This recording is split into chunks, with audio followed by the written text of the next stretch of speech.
Зураб Замирович, здравствуйте. Для начала я бы хотела вас познакомить с абхазским зрителем. У вас очень богатая биография. Вы были корреспондентом службы информационных программ государственной телевизионной компании «Карачаево-Черкесия», корреспондентом информационного агентства «Русской службы новостей» и далее по списку. Сегодня вы министр культуры КЧР. Как это случилось? Это случилось по приглашению главы республики, который большое внимание уделяет кадрам в администрации, в управленческом штабе нашей республики. И я могу с гордостью отметить, что сейчас в Карачаево-Черкесии работает один из самых молодых составов правительства.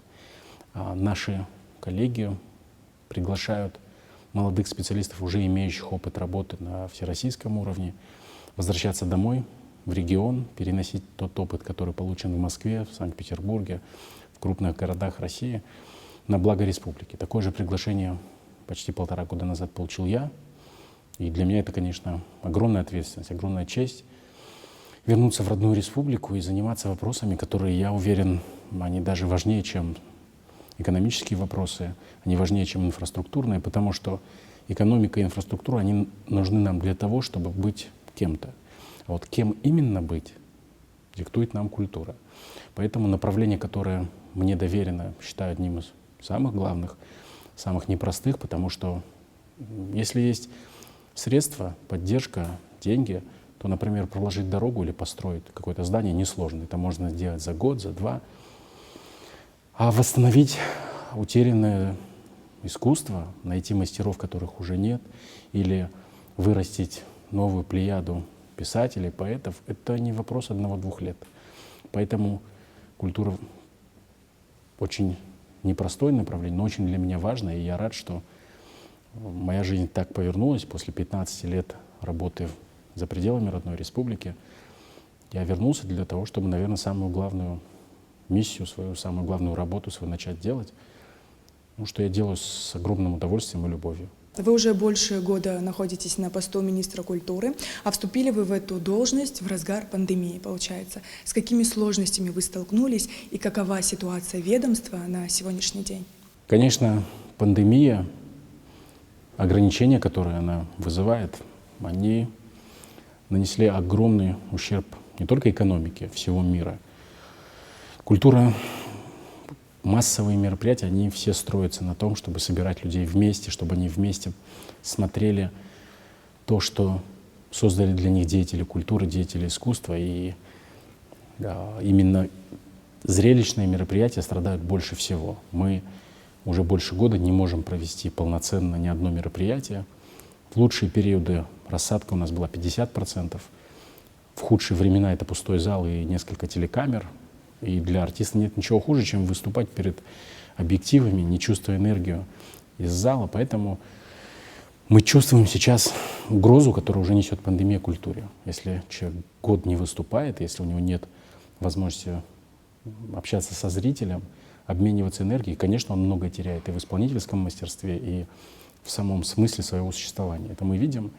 Но в то же время мы открыли много для себя новых направлений и понимаем, что в современном мире, используя современные технологии, интернет прежде всего, можно, если правильно подойти, если делать интересный контент, красиво рассказывать о своей работе, снимать яркие, интересные ролики, репортажи, прямые трансляции, можно увеличить охват в десятки, в сотни, в тысячи раз. Потому что даже самая большая площадка в Карачаево-Черкесии вмещала в себя 800 человек. Любая наша новость, любой наш прямой эфир, они собирают не 800 зрителей, а 8 тысяч, больше.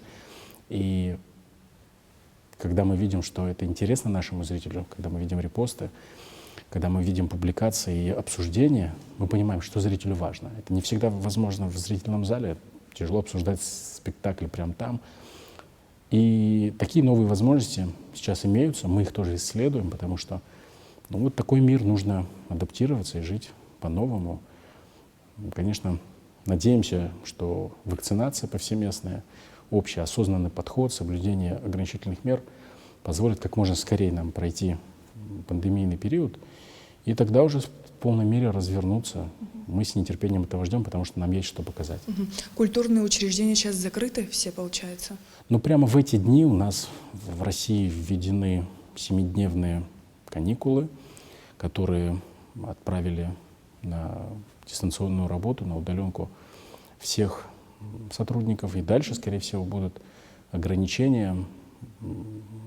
Сотрудников старше 60 лет отправят на удаленку.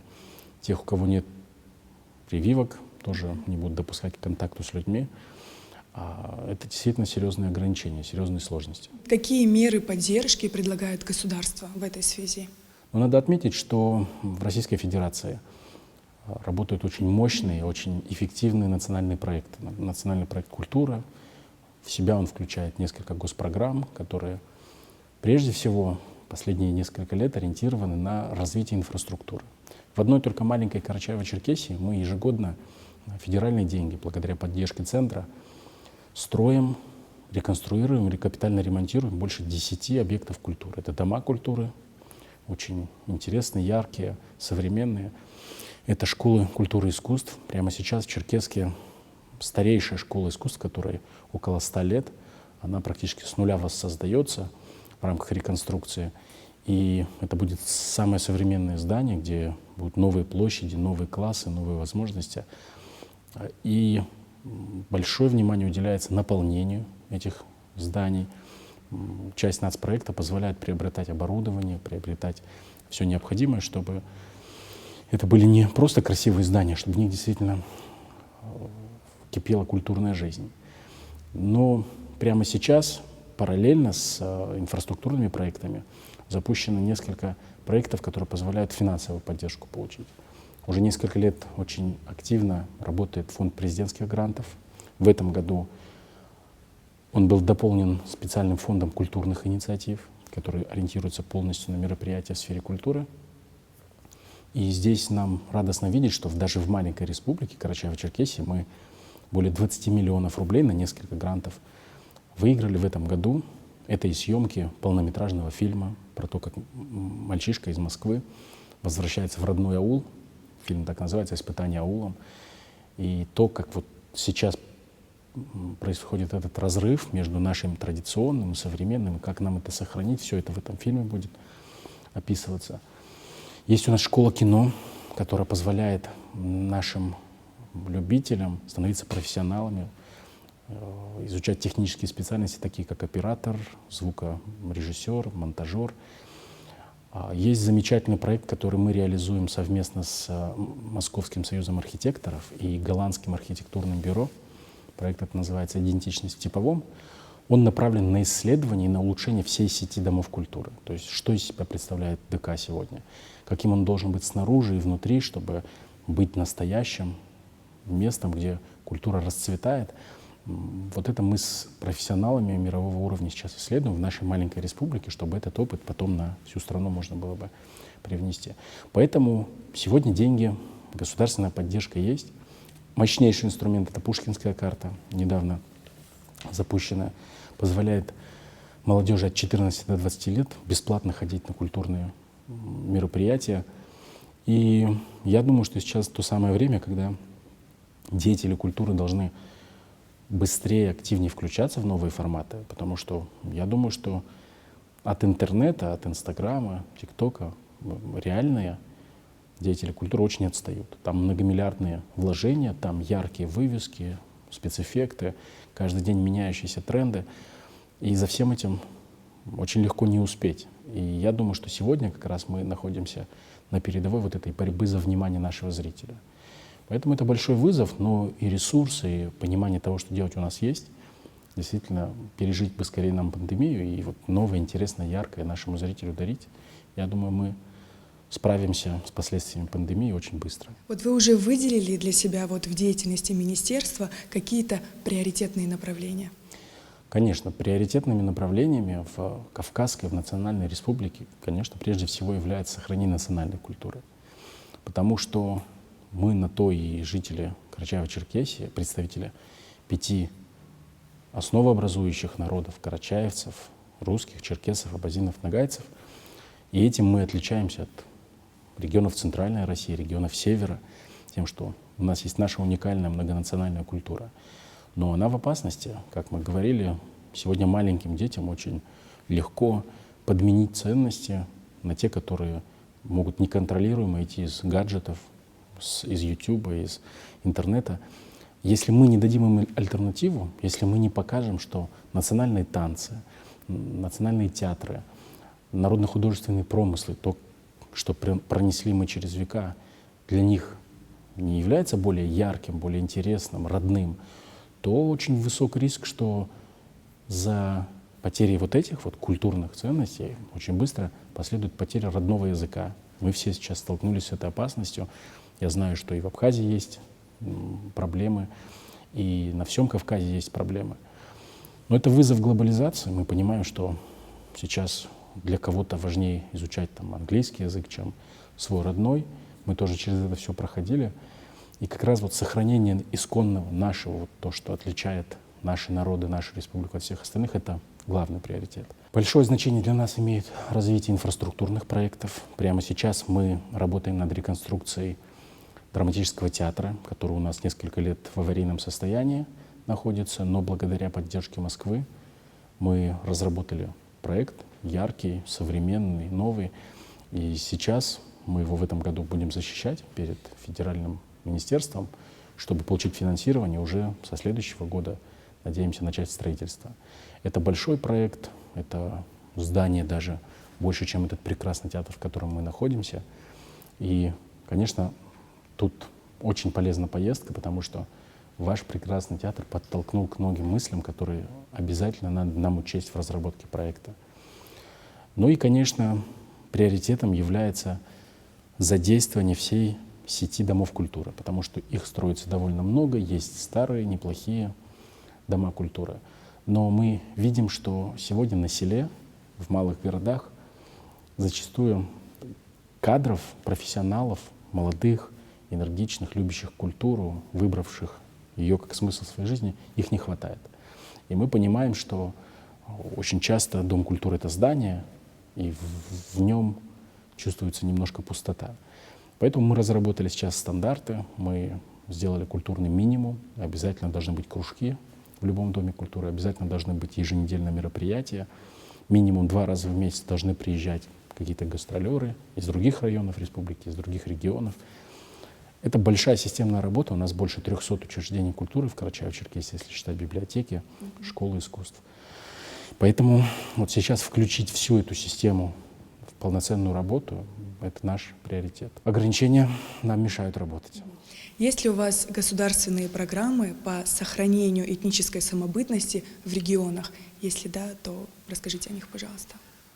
Да, в Карачаево-Черкесии существуют проекты, которые финансируются государством и из регионального бюджета Карачаево-Черкесии, и в рамках грантов, которые выдают федеральные фонды, Министерство культуры. Основным оператором, основной организацией, которая этим занимается, у нас является Республиканский центр народной культуры, который повсеместно в каждом районе имеет очень хорошие связи с районными отделами культуры. Ежегодно проводится несколько фестивалей, как вокального мастерства, хореографического мастерства, народно-художественных промыслов, декоративно-прикладного искусства.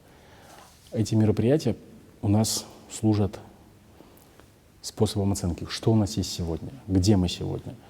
Не теряем ли мы то, что еще год назад у нас было на сцене, могли увидеть в хорошем, достойном виде.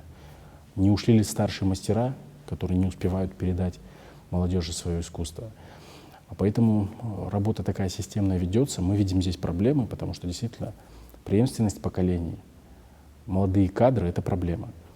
И здесь важную роль играет наш колледж культуры и искусств. Это у нас единственное учебное заведение в сфере культуры. У нас нет высшего учебного заведения в республике.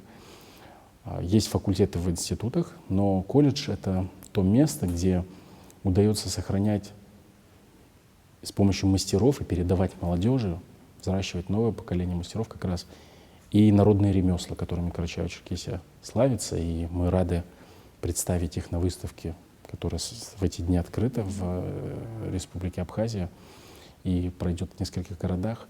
Это и мастерство наших рукоделец, которые, например, восстановили золотое шитье. И на выставке тоже можно поработать с мастерами, пройти мастер-класс. Это и производство инструментов, которое для нас сейчас очень важно, потому что мы воссоздаем оркестры и понимаем, что оказывается сложность даже с тем, чтобы народный инструмент в необходимом количестве закупить. Поэтому это все вопросы, которые мы систематизировали, расставили приоритеты и понимаем, что важнее всего. Я думаю, важнее всего сейчас людей культуры, кадры, тех, кто является носителями, тех, кто и воплощает собой культуру, поддержать и, конечно же, как можно больше молодежи вовлекать в культурную работу, потому что время очень быстро улетает, и из-за пандемии, и в целом наши старшие не становятся моложе, не становятся энергичней.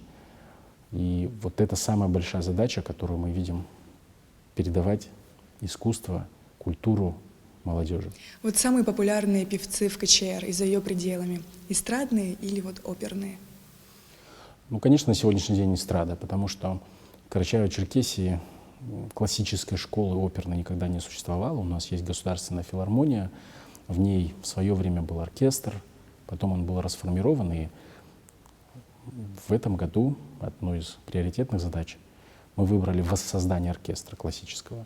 Сейчас мы пригласили 12 молодых музыкантов из других регионов, которые возвращаются домой. Раньше они не находили себе работу в классическом ансамбле, негде было им работать. Мы эту проблему решили, провели аттестацию сотрудников филармонии, поняли, что там очень много эстрадных артистов, и приняли непростое решение, но эстраде мы даем возможность зарабатывать как эстрадным певцам, выступая на разных площадках. Задача филармонии все-таки это классическая музыка. И поэтому в этом году 12 мы на несколько лет запланировали увеличение состава и планируем, что за несколько лет, если это будет востребовано, мы создадим симфонический оркестр, которого никогда не было в Карачаево-Черкесии.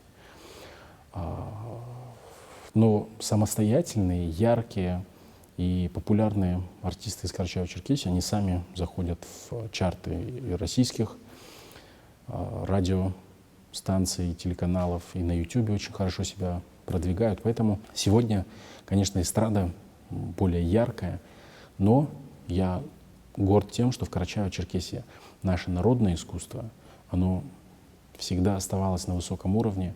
У нас очень популярны национальные танцы, детских ансамблей в каждом населенном пункте несколько. Есть несколько мощных школ, 2 государственных ансамбля. Один из них только что сейчас вернулся из Объединенных Арабских Эмиратов, где представлял Россию на главной мировой выставке Экспо-2020 и в числе достойнейших, крупнейших коллективов всему миру показал, что такое культура Кавказа. И этим мы горды. Я вот в меньшей степени за хореографию, за народные танцы переживаю. А вот оперных педагогов, оперных певцов у нас, конечно, не хватает.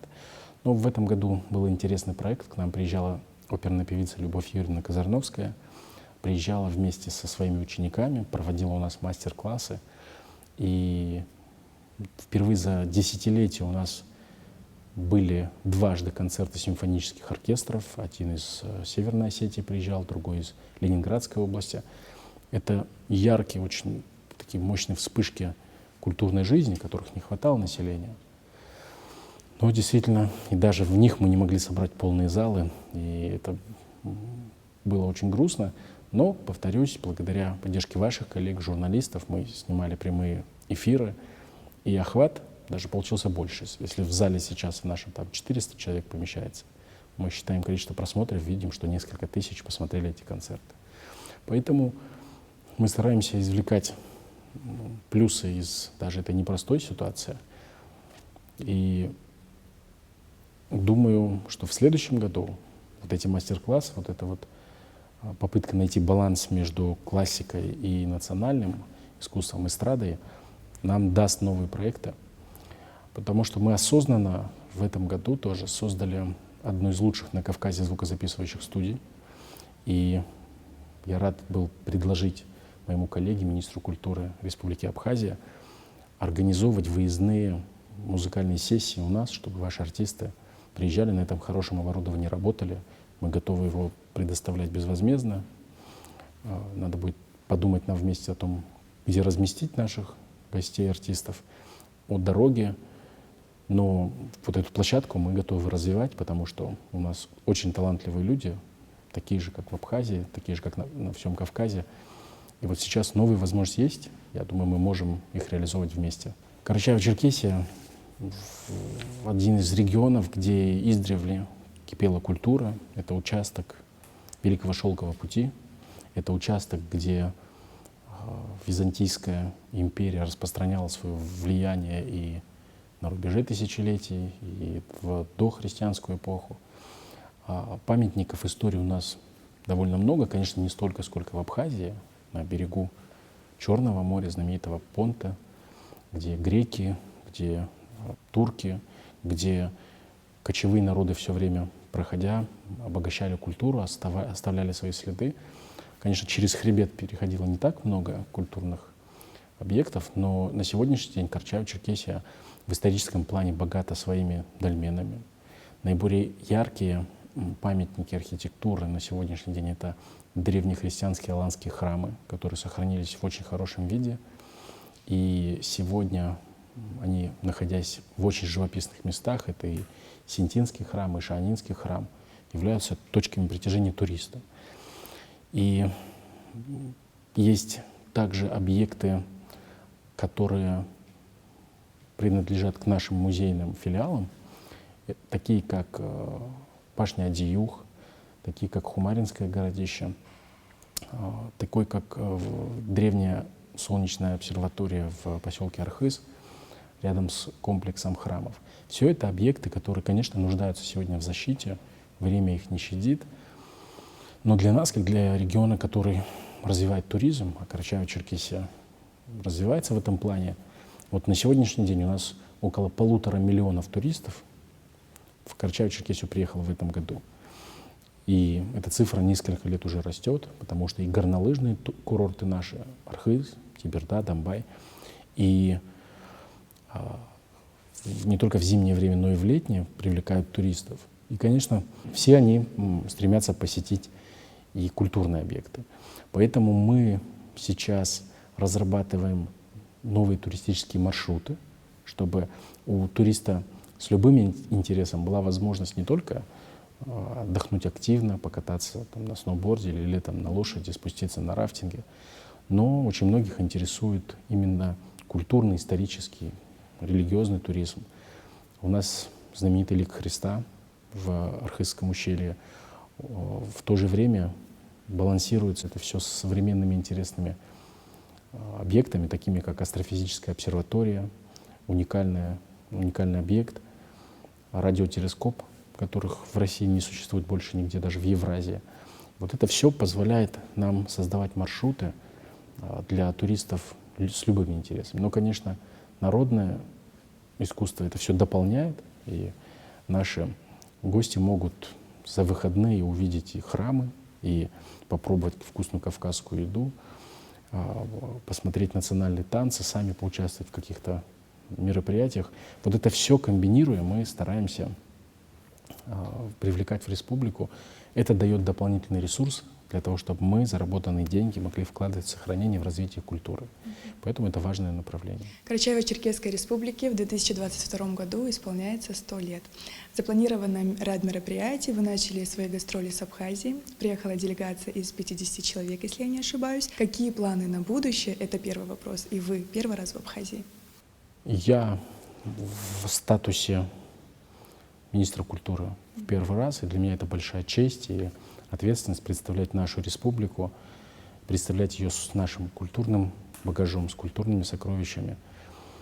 Мы благодарны, что, несмотря на все сложности, нашли компромиссный вариант, когда мы можем, хоть и без зрителей, но с помощью телекомпании, с помощью нашего с вами интервью, с помощью ограниченных мастер-классов, выставки, показать, что у нас на сегодняшний день есть. Мы приняли решение с руководством Министерства культуры, администрации, президента, что в следующем году, когда ситуация с пандемией будет лучше, мы приедем еще раз и уже полномасштабно в каждом районе проведем яркие крупные мероприятия. Но сегодняшние дни, сегодняшняя поездка нам полезна тем, что мы наметили конкретные проекты с Министерством культуры, который мы начнем реализовывать уже в этом году. И с середины ноября мы запускаем череду онлайн-конференций по разным направлениям культуры. Мы с моим коллегой, министром культуры Республики Абхазия, определили, что будем разрабатывать совместные исследовательские программы, как раз направленные на сохранение древних объектов культуры, храмов, которые по обе стороны хребта сохранились. Очень важно нам подумать над тем, какие совместные проекты мы могли бы делать и представлять их для поддержки в фонде президентских грантов. Те проекты, которые объединят наши две страны с помощью культуры. Мы заручились поддержкой представительства Россотрудничества в Республике Абхазия, посольства Российской Федерации, потому что культура — это как раз тот мост, который первым выстраивается, если люди хотят дружить, хотят работать вместе. И еще несколько проектов намечены. Я думаю, что примерно в мае месяце мы сюда еще раз с гастролями приедем. Осталось только нам с пандемией разобраться, и тогда уже развернемся в полную мощь. Мы будем вас ждать. Спасибо, что нашли время и ответили на наши вопросы. Большое спасибо вам.